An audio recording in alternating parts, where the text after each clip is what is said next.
So on day 26 of the Larry Millete case out of Chula Vista, California, the defense gets its turn, call 3 witnesses, and then the defense rests. So let's get into what happened yesterday in court.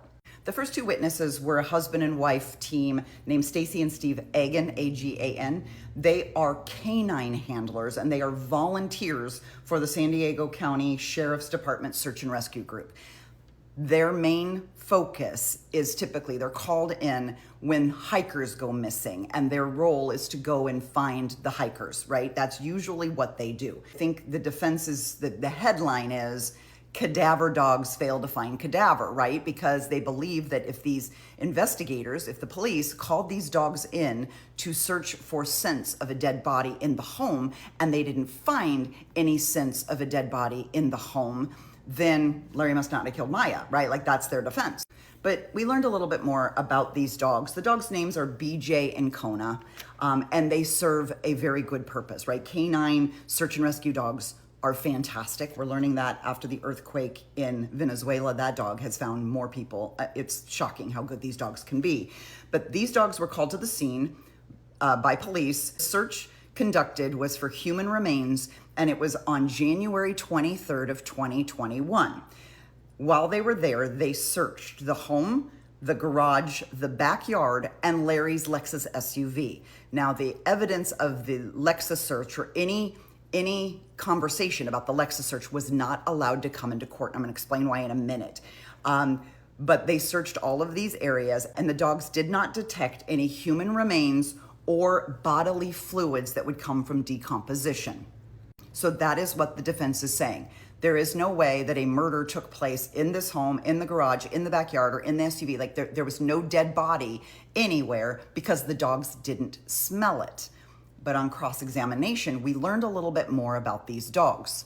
Turns out BJ and Kona are not trained or certified to find lingering scents of dead bodies. They are only trained to find physical remains. So even if they picked up a scent of something else, they're not trained to notify on that scent. Before the jury came into the room, they did what I'm thinking might have been like a voir dire, and I'm gonna show you in a minute, but it sounds like they put Stacy Agan into the room to talk about what her testimony was going to be up on the stand. And this is from NBC7 San Diego. This is on their website. There was a pretrial. This sounds to me like a voir dire, where the prosecution, defense, and even the judge questioned Stacy Agan about what she would be testifying to. During that hearing, it was revealed the canine handlers told investigators they didn't want to search the home or the SUV. Again, this is not typically what they're called to do. They're typically called to go out onto hiking trails and find missing hikers. They're not part of murder scenes. That is because the dogs were not trained to detect any lingering odors from where a decomposing body had been, and they were only used to find actual physical remains. Sounds like Stacy and Steve on the day of the search were like, whoa, whoa, whoa, whoa, whoa. This isn't our area of expertise. But they were asked to search anyway. And when the dogs didn't turn up anything, the investigators were like, okay, but now the defense is like, aha, you didn't find anything. The judge, you see down at the bottom, you can pause to read, but the judge prevented any questions about the SUV. Basically, the jury did not hear at all that these dogs searched the SUV. And by the way, this was January 23rd. By now, I told you in earlier videos, Larry had already taken his car to the car wash 7 times, according to financial records. So the dogs were never certified to conduct searches of vehicles. So the accuracy of the searches wouldn't be allowed as evidence that Maya's body was either in or was not in the SUV. The judge tossed everything about the SUV. And I can understand the frustration that Stacy and Steve Agan might feel, because people would think, well, the dogs didn't smell anything. And they're like, but that's not what my dog is trained to do. And so you're not giving the dogs the credit where the credit is due for all the good work they do. You're just throwing them under the bus because they didn't find what you thought they would find, and they weren't certified to find that thing in the first place. But I'd like to take a moment to thank BJ and Kona for their service, because I'm sure they have done a lot of very, very good work in their lifetimes. Next witness is Riley Mallory. Riley Mallory is a private investigator with the San Diego County Public Defender's Office. So he does investigations strictly for the public defenders to help them defend clients. What Mallory is trying to prove is that there are multiple pathways leading away from the Millete home that Maya could have taken. So if she wanted to leave, she could have done so under her own willpower, because there were multiple ways she could have left without being detected by any of the neighborhood surveillance cameras. That's what his dozens of exhibits were all the different camera angles throughout the neighborhood. So like if you walk this way, this way, this way, this way, this way, this way, and he was basically pointing out all the blind spots of here's all the ways that someone could avoid all of this surveillance coverage if they really wanted to sort of sneak out. But also, they're saying someone else could have snuck in. There was other ways that people could have come into the home and not been detected. So someone could have come into the home undetected and done harm to Maya.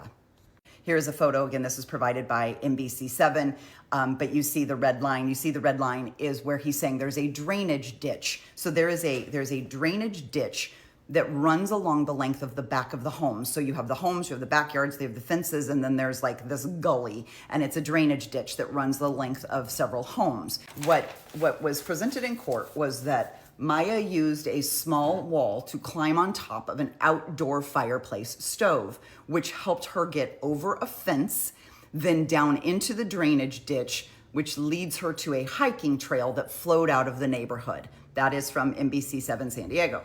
Now, photos were shown of the many other potential pathways that Maya could have taken out. Yeah, so sure, I guess if Maya was trying hard enough to be undetected and left with no money, no driver's license, no credit card, without saying goodbye to anybody, without any plans, she just wandered off on her own, I guess this is a really good defense. On cross-examination, they did talk a little bit about how long it took to collect all this evidence. So this evidence, all these camera angles and this entire photo array took place 2 years after Maya's disappearance. And just the thought of that. People change the angles of their Ring cameras. What about trees that have grown? Was it the same time of year where there are leaves on the trees? Like the angles that you can see, the blind spots will change dramatically over a course of 2 years. There could be changes in lighting conditions. Do we know that it was the exact same lighting and you wouldn't see the same shadows and the same variances? So anyway, he was unable to verify on cross-examination that all of his exhibits were the exact same environment that existed the day that Maya went missing, that it could have changed dramatically over those 2 years. And then the defense rested. Now, they're going to be back on Tuesday to do jury instruction and closing arguments, and then the jury will start deliberating, hopefully sometime on Tuesday. Just as a side note, NBC7, along with a coalition of media outlets, did send the court a letter asking the judge to reconsider cameras in the courtroom during closing arguments and the reading of the verdict.